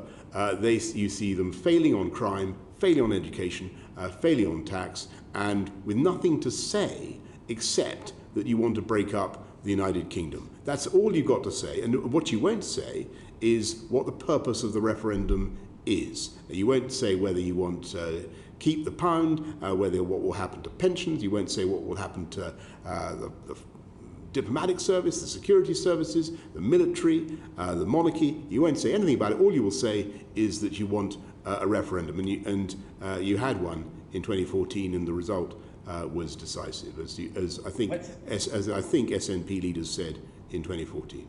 Let's have that referendum and let the people decide. On what? On what? On the future of Scotland. The Scottish people want to be an independent nation. Let them decide. I think you've got to explain what you mean by that. Thank you. It's quite simple, Prime Minister. Last question. You put a proposition for the Union, we'll put a proposition for independence, we'll let the Scottish people choose and decide. Whatever outcome they decide is what will happen. It's very straightforward. You did it with Brexit. If you can have your democracy in Brexit, why can the Scottish people not have their democracy about their constitutional future? Anyway, I don't think that's I think what people want to focus on now is addressing this pandemic. I think that the last thing this country needs is to wrap itself into years of constitutional wrangling on a prospectus that, from that account, was very, very unclear.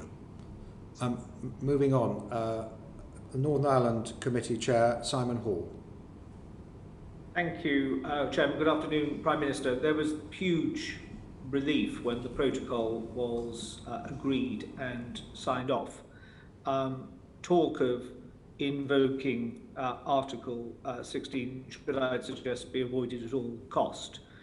It would do huge damage to the Good Friday Agreement, as you're aware, and also give damage to the relationship between our country and the United States. But it does seem to us, and certainly evidence that we've taken in the committee, that there needs to be a significant piece of work across agencies of government, including, but not in totality, the Northern Ireland Office, the Northern Ireland Executive, Treasury HMRC, DEFRA, BEIS, Cabinet Office, DFT and the Republic, in order to make sure that exporters to Northern Ireland know the rules because they want to conform to them. I think you're right to say that trade is starting to get back to a certain degree of normalcy, but we need a huge education campaign amongst GB-based businesses so that they know what it is they need to do both in the grace period and afterwards. So what assurance can you give us that the Joint Committee is going to use the grace period, i.e. between now and the 31st of March, in order to ensure that all of the creases are ironed out, rather than having a cliff edge at the end of March, where we see some of the current disruption continuing unnecessarily? Well, thanks very much, Simon, and thanks for what you've said about the operation of the protocol. I think, as I said to an earlier question, it's inevitable that there's going to be teething problems when you have a change as substantial as the one that we've just had. The UK now controls its borders, its laws. We can do free trade deals around the world. We control our waters. We have substantial sums of cash that we now have available that we didn't have before, and we need to get on and make the most of it. We've also got to make sure that we minimise the impacts on business, and so the Trader Support Service is going to be ramped up, and I'm told that since the 1st of January, 95% of the online declarations that you have to make are done within 15, completed and processed within 15 minutes. And as I say, the the volumes remain significantly higher going GB-NI than on GB Ireland routes. That may change as we go forward and further pressures emerge, but we'll do our best to iron them all out. Thank you. I mean, certainly our understanding is that capacity at the ports, both GB and Northern Ireland, is sufficient, that there is plenty of capacity and infrastructure there. It is just this lack of confidence, if you will, between British businesses exporting to the UK, to NI, which is leading a lot of people to say, well, we won't bother, we want to see greater clarity, and that does need to be addressed very quickly. So I just hope that the Joint Committee will very proactively and energetically pull together all of those agencies of government to make sure that our exporters have got the best opportunity, because the risk has to be, does it not, that producers in the Republic will say, let's trade north-south far more, and that would be a disadvantage to GB-based business. Completely right. And that's why it's so important, for instance, that we sort out the business of chilled meats, and the great British banger gets through in the way that it should and will. All these problems, if individually, are I believe capable of speedy resolution. Thank you. Can I take you back to your previous department at the Foreign Office? And you'll be aware of the FCO commissioned report by William Shawcross into Gaddafi-enabled IRA terrorism. William Shawcross has submitted his report to the Foreign Office many months ago, and silence has been the response from the FCO. There are continuing talks within the United Nations of campaigns to defrost, if you will, frozen Libyan assets, some of which are held in the UK. Can you ask the Foreign Secretary to get a wiggle on, if you will, to publish the Shawcross report and set out how the government is going to respond to this very important issue, which has dragged on, I'm sure you'll agree, for far too long? Well, I'm very grateful to William Shawcross for what he's done and the effort that he's gone to in solving a very difficult problem. This is the potential for compensation from Libyan funds for victims of IRA terrorism whose injuries or who were killed as a result of Semtex or other weapons supplied by Libya.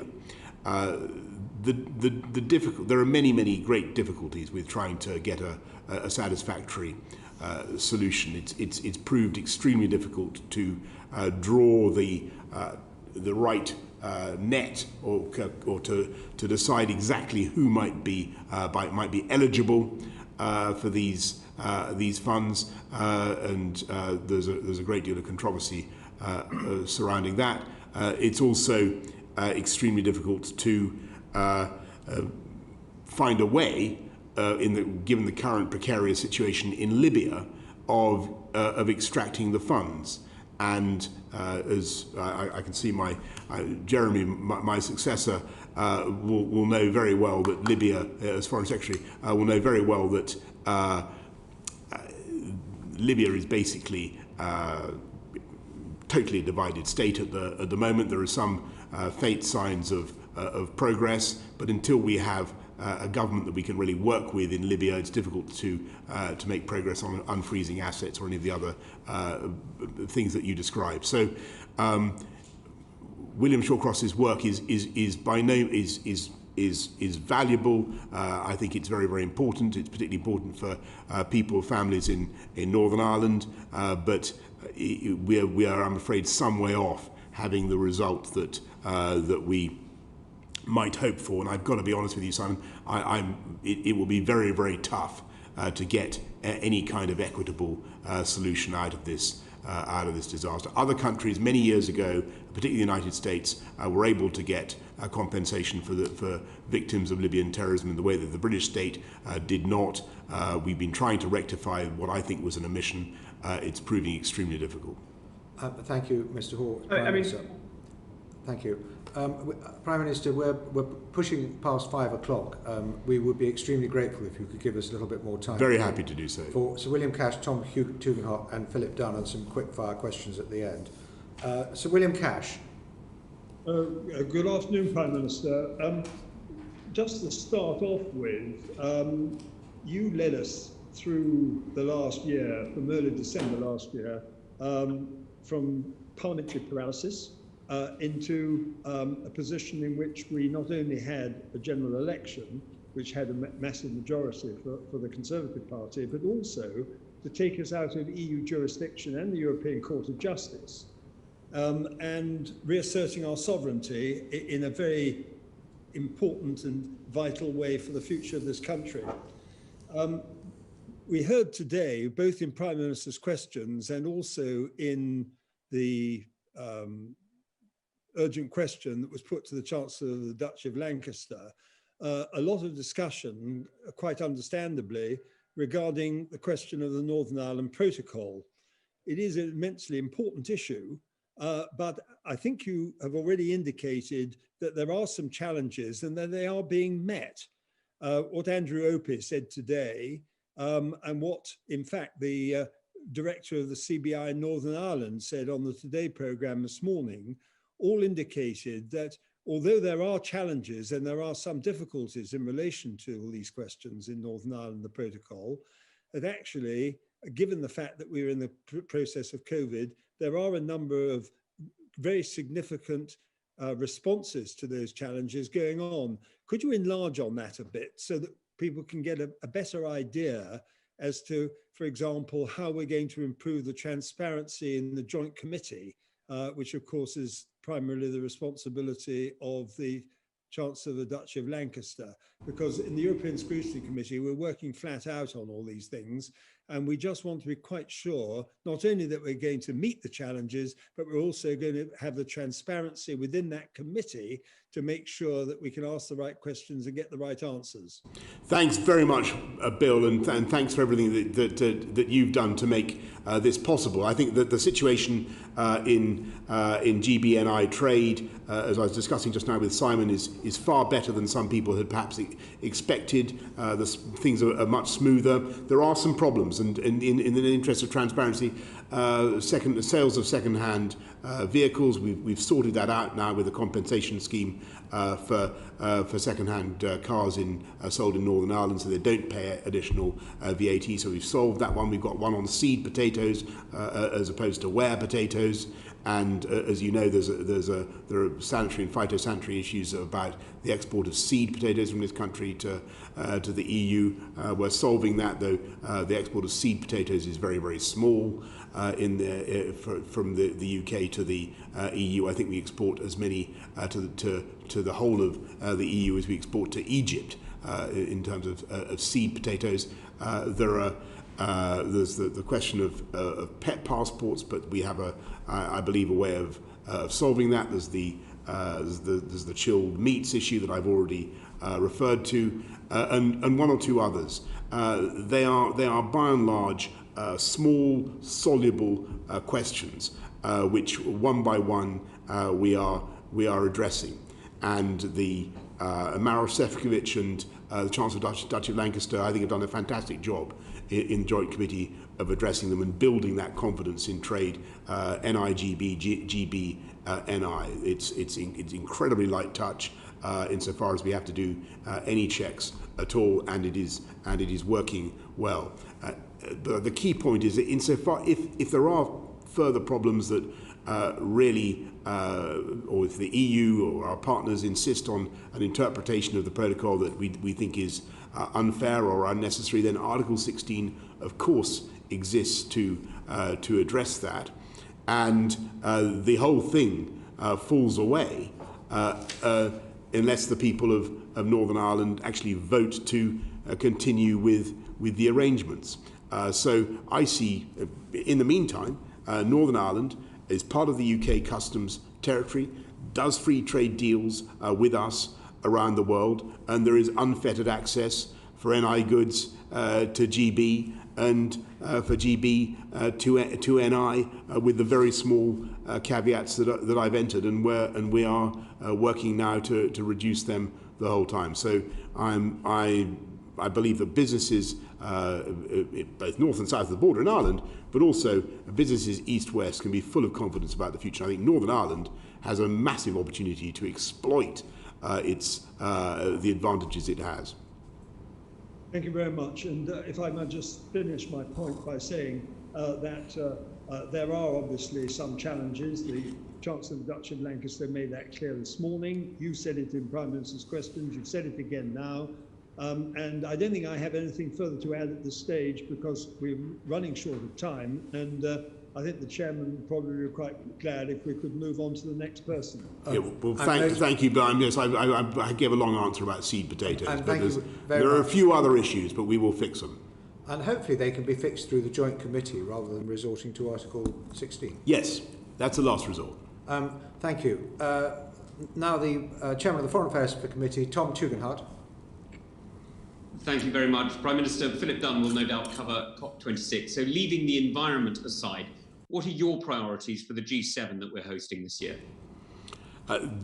Building back better together. And if you look at the pandemic, I think that it caught the international system totally unprepared in all sorts of ways, and we need to work together on preparing for pandemics in the future.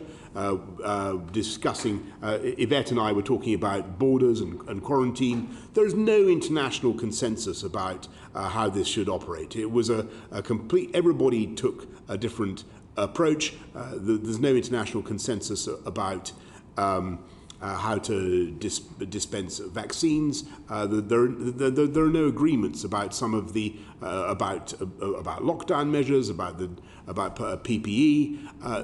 The global system basically failed to match the demands of the time, and it was a kind of sauve qui peut environment. So we want to build back. We want to work together, and one of the things we're looking at is the possibility of a treaty on pandemics, working together to create jobs for our electorates across the whole of the G7 area. That will be one of the key focus, and global free trade will clearly be important.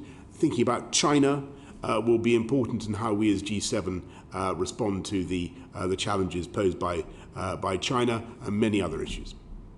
Can I push you on the China element? You've spoken in the past that your mattress will monitor your nightmares. Given how much data is flowing east, and the fact that the Politburo in Beijing has updated Ricardo and Smith by adding data to one of the factors of production, will you commit to putting privacy on the agenda of the G7 to protect British people from intrusions into their privacy?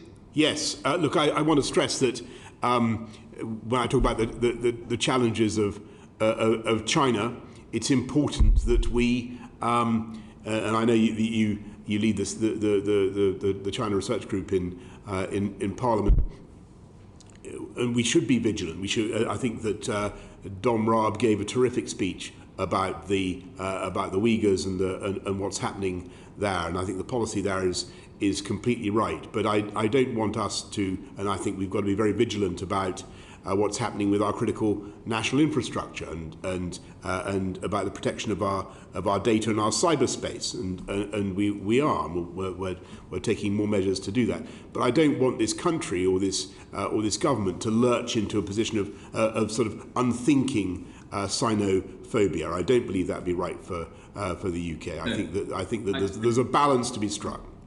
I think everybody supports you on that, but you'll remember that just after the war, our country was one of many that set up the General Agreement on Tariffs and Trade to resist the soft encroachment of Comintern, the Soviet bloc. Would you commit to looking to create a general agreement on data for democracies to share the ability to harvest large amounts of data and work with it, but in a way that respects the privacy and freedoms of free peoples? Yeah, we're looking at all that kind of thing, particularly on data, not just in the context of the G7, but also of the D10. So if you add Australia, India, South Korea to the G7, you have some of the major democratic countries of the world coming together, and issues about privacy and data are certainly ones that we want to explore together, as well as technological issues. Prime Minister, you've demonstrated the use of social media in the UK quite effectively. Are you comfortable with the fact that a US company controls how you communicate with your electorate, or do you think that the media rules that affect ownership of newspapers and TV stations should also affect your ability to communicate with your 3 million followers? I do think there's a real debate now to be had about the status of the internet, the big internet companies, whether they should be identified as mere platforms or as publishers, because when you start editorializing, then you're in a different world, and that's why we're bringing forward, as you know, our measures, our white paper on online harms, because it's time we had a frank conversation about the boundaries that we want to be set, and the role of these companies in what they choose to publish and what they choose not to publish. Well, I'm interested to hear that you agree with, or at least appear to agree with Chancellor Merkel on elements of your concern there. Do you also agree with her on the European Investment Treaty that's just been signed? And do you also agree with the Chinese government that the mass sterilization of Uyghur Muslims is a form of gender empowerment? Well, on your first point about the EU China deal, it's something that obviously that we'll be studying. I think it's very important that I want a world in which we're able to have good relations with China, where we're able to interact freely with China. We speak frankly to China, and so on the Uyghurs, I'm with the point that was made by the Foreign Secretary yesterday. I support what Dom Raab had to say, but speaking frankly and calling out human rights abuses should not stop us from having a productive relationship where that is possible. And I think that's what the British people want us to see. Last question, Mr. Chairman. One last question, if I may, which is that Huawei's Chinese employees have either been recalled to China or have been forced to leave the company when they've been expatriates based in Europe and have married a European. This is the action normally seen in people working for a government or an intelligence agency. Does this confirm the concerns that many of us have had that Huawei isn't really a free company, but is actually just a branch of the Ministry of State Security and a branch of the Chinese state? Well, the decisions that we've had to take about our critical national infrastructure obviously reflect concerns that I think you and I share about the potential for the Chinese state to get inside parts of our systems, our internet systems, our security networks that we wouldn't want to see. And so we've had to take some tough decisions, some technologically difficult decisions, and some expensive decisions, I might say. And the challenge for us as the West and as the D10 or indeed the G7 is really to come up with the technological alternatives. And I think it's one thing to say, well, we're going to exclude X or Y company, but what we really want to see is us as liberal democracies working together to produce the alternative, and that applies not just to technology but also to our relations with Africa and many other parts of the world. Well, there you go. You're selling the general agreement on data back to me. Thank you, Prime Minister. Very good. Now we turn to the Chair of the Environment Audit Committee, Philip Dunn. Thank you, Sir Bernard. Prime Ministers, Tom has just mentioned I'm going to touch on COP26 and also on greening the recovery, and I believe Darren Jones may want to come in on the back of the COP26 questions, if there's time. In November, we will be hosting the largest international conference ever held in this country on the most important topic of this century. It's a real opportunity for you to showcase global Britain leading the world in responding to climate change. You appointed a full-time president this month, which reflects a call that I made last year, so that's very welcome. Alok Sharma keeps his seat in the cabinet without portfolio.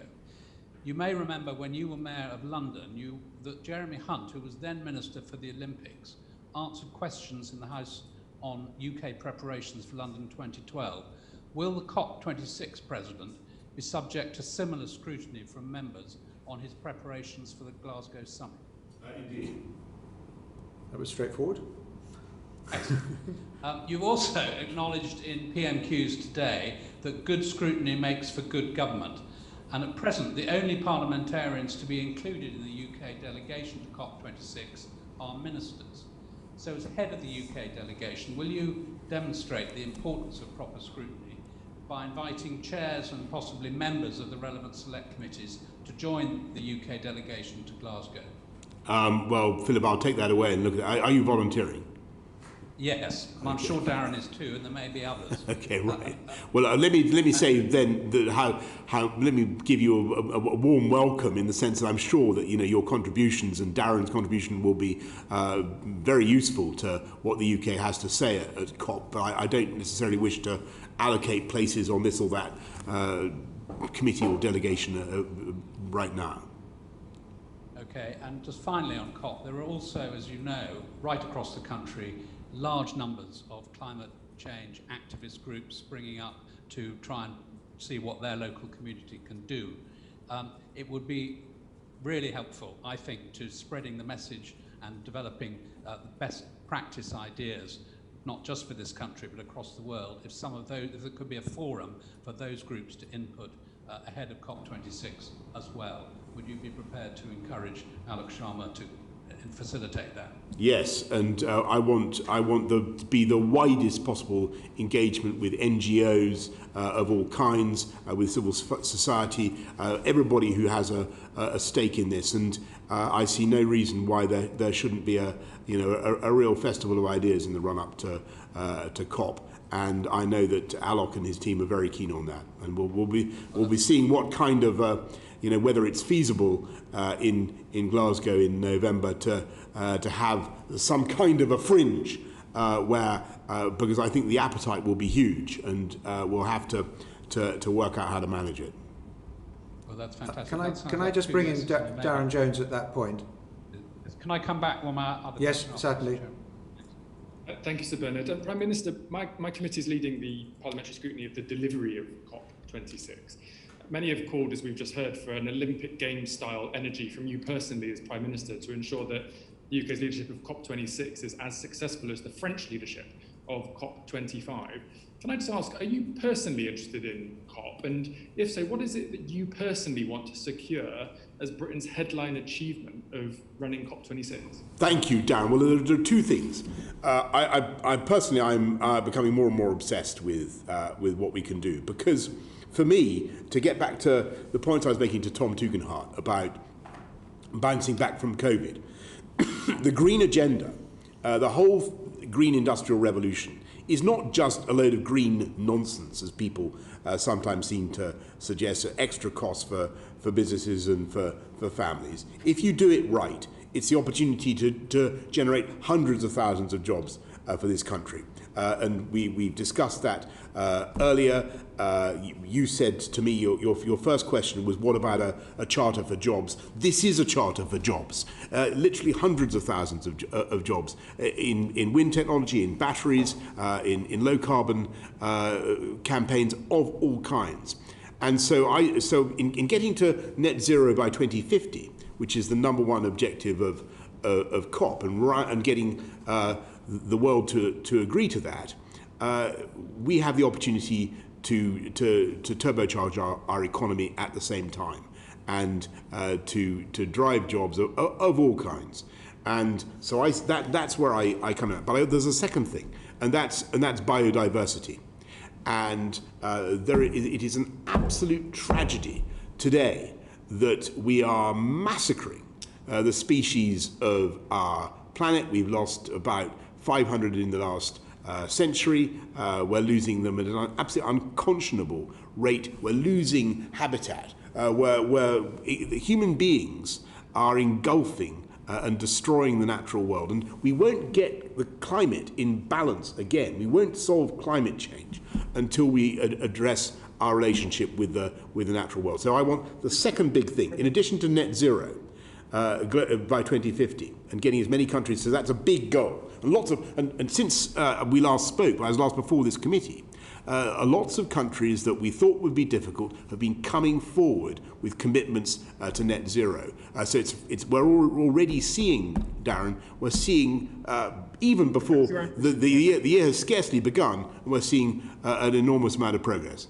But the second thing I want to see is on biodiversity. I want to see the world committing in the way that we did at Kyoto. They committed to these Aichi targets, if you remember, to protect habitats and species. We want to give meaning to that now. We want countries to commit solidly and formally to stopping the destruction of animals, of wildlife, of habitat, of forests in the way that they are.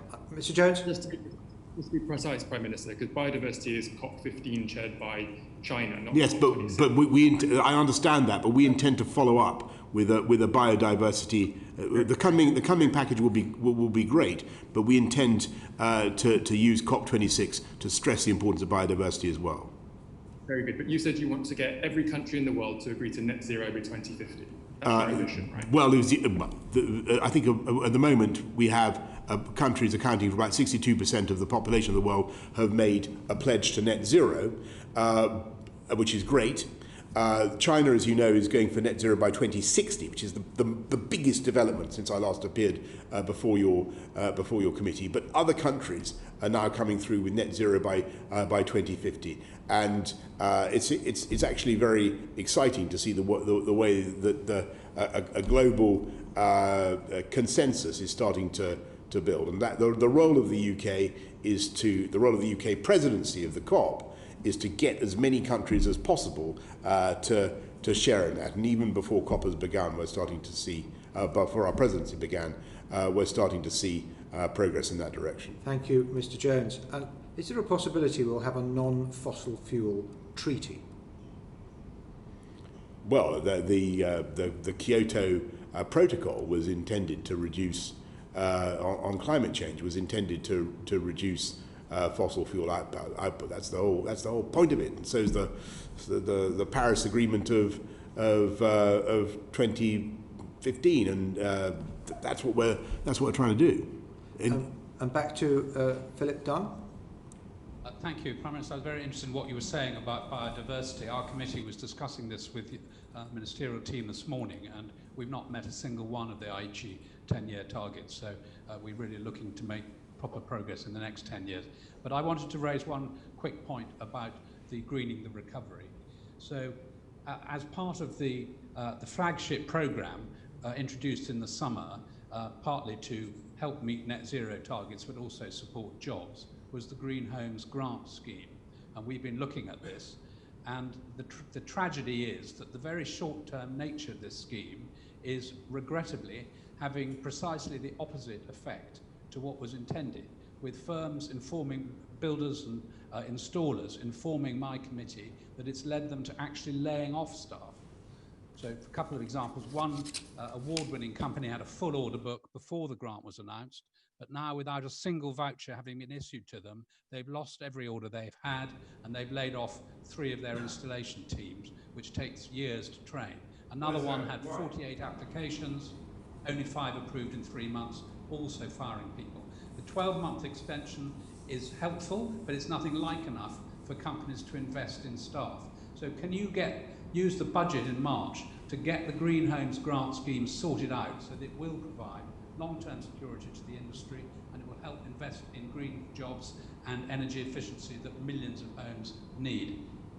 Yeah, well, yes, we'll do our best, and I think there's the green jobs opportunity from retrofitting is potentially huge. You've got to make sure that the schemes that are being sold and the greening of the homes that the people are buying actually works and delivers for them the savings that they're promised. And it takes a lot of not all of the sadly not all of these retrofitting schemes, not all of these insulation schemes have been ideal for the consumer, and some of them have been absolutely brilliant. But you've got to make sure that they really work, and we will certainly be doing that.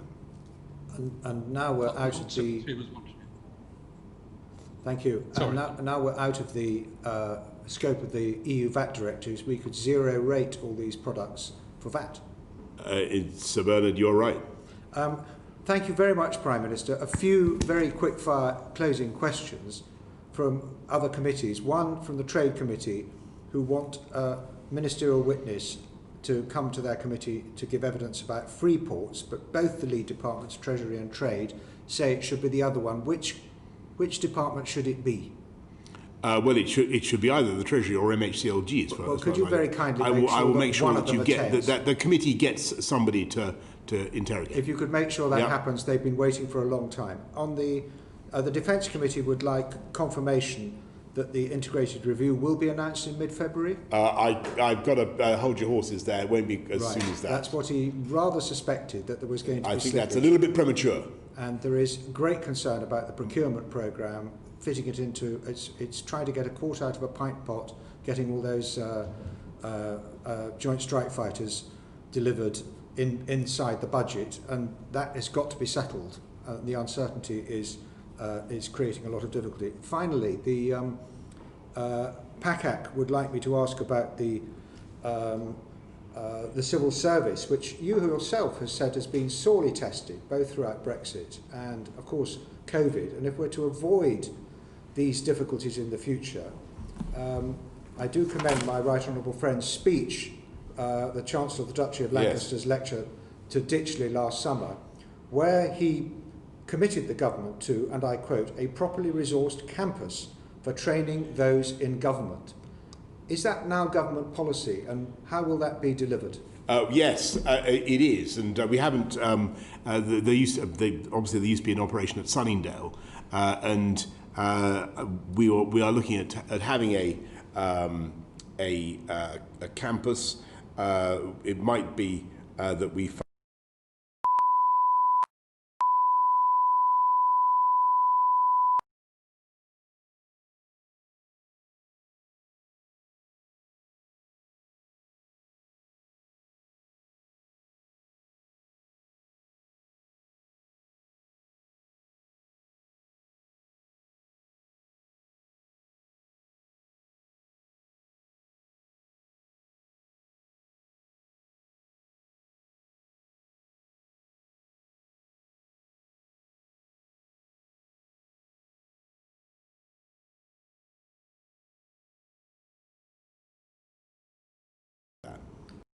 Do you think an announcement might be made?